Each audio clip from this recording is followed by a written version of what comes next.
Hey, what's going on, everybody? It's Wilhelm Scream, and welcome back to another day in Destiny 2 for some more Destiny 2 news and Beyond Light Season of the Chosen intel. And in this video, we are going to be discussing a power farm glitch. This is something that is still not patched, and I've been receiving quite a few questions lately whether or not this was in the most recent patch to the game, but it in fact was not. So, though you might have seen something like this on my channel before, I do believe that this needs to be reiterated because if you are somebody who is only interested in getting to max power as fast as possible, then this is the kind of thing that you want to know about.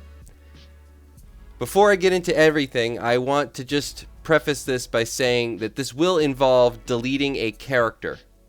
So if that's not something you're interested in doing, though hopefully, if you keep watching, I will tell you why this is actually worth it. But if you're not somebody who is interested in that whatsoever, then this is not your thing.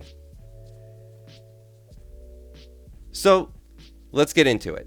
The thing we're going to be discussing is the Harbinger quest. This is the quest for the Hawkmoon exotic.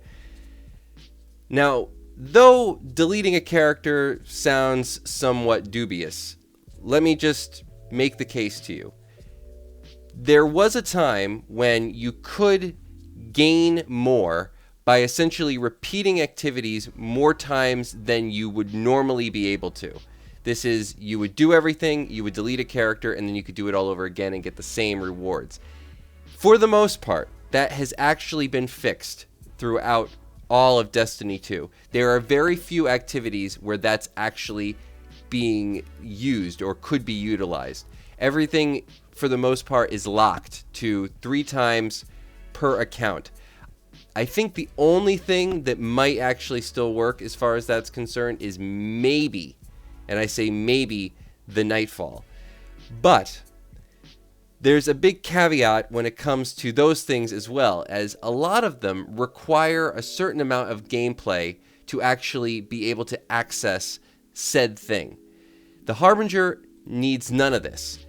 As soon as a character is created, you can actually go and do the Harbinger quest. It is available to anybody. So, what you would do is you would have 2 characters that are exactly the same. If you've leveled one character, that's great. Hopefully you have, because you're going to need at least one character to transfer gear from so that you actually have sort of some semblance of power going into the Harbinger quest. So in my case, I have a 1300 Warlock. I have several secondary pieces of gear for that Warlock.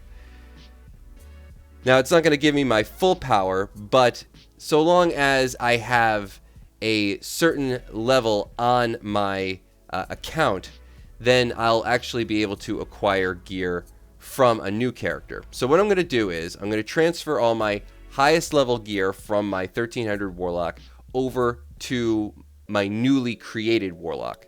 And you can go through the process of creating a character fairly quickly. You don't do any of the customization, you just create new character, and right away you're put into the first starting mission that you see me doing here.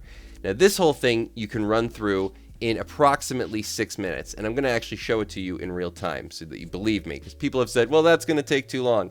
No, all you need to do is run to the certain point where you actually meet the new vendor for the Cosmodrome, and then you can actually just start up the exotic mission. Now hopefully, if you're doing this with a team, your team is actually running through the Harbinger quest as you're doing this. That way, you can just join up on them once you're completed with this part, and hopefully they're even at the boss, so you can actually just do this as fast as possible. But then what I'm going to do is, like I said, I'm going to create my new character. I'm going to transfer all my top level gear from my first character over to this second character. So that way, my new Warlock is 1300. And then I'm going to go into the Harbinger quest, join my teammates or my clan mates, hopefully, and complete it. and I will get a new pinnacle as you get a exotic from the actual quest, that is the Hawk Moon.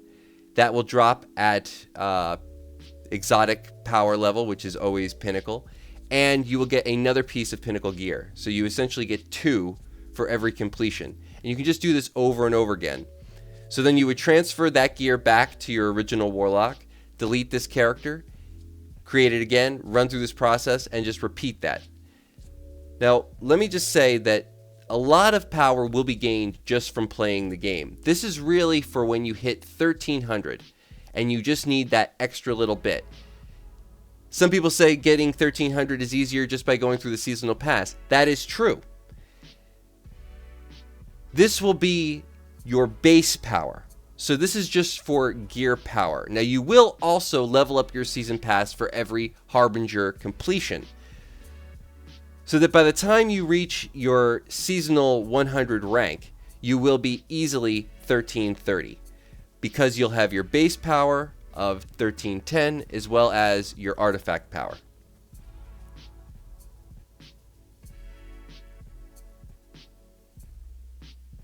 So that's going to be it for all the information regarding this power farm in this video. Remember, this is really somewhat of a nuanced thing. Again, I understand it's not for everyone, but if you are a single character player, or maybe you just don't care that much about your second or third characters, like me, I only really use my second and third characters for things like this, or for maybe just a specific ability that allows me to do something else, that allows me to farm something a lot quicker.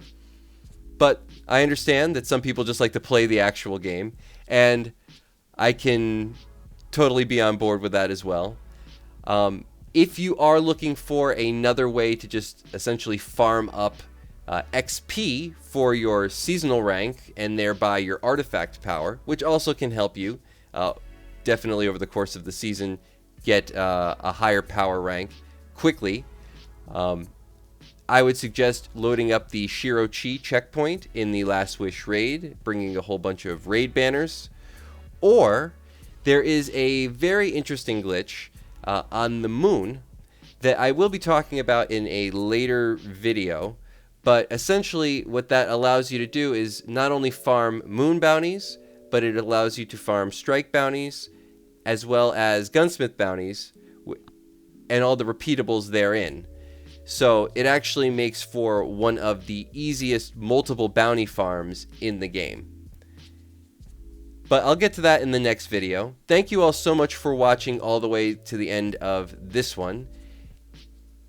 Hopefully you enjoyed the content. Please remember to like, comment, and subscribe to the YouTube channel and turn on all post notifications if you'd like to be entered into the giveaway at 50,000 subscribers, which we're doing a Destiny 2 seasonal pass, Beyond Light seasonal pass deluxe giveaway. I believe it's the deluxe version. And follow me on Instagram or Twitter. That'll give you another entry into that giveaway.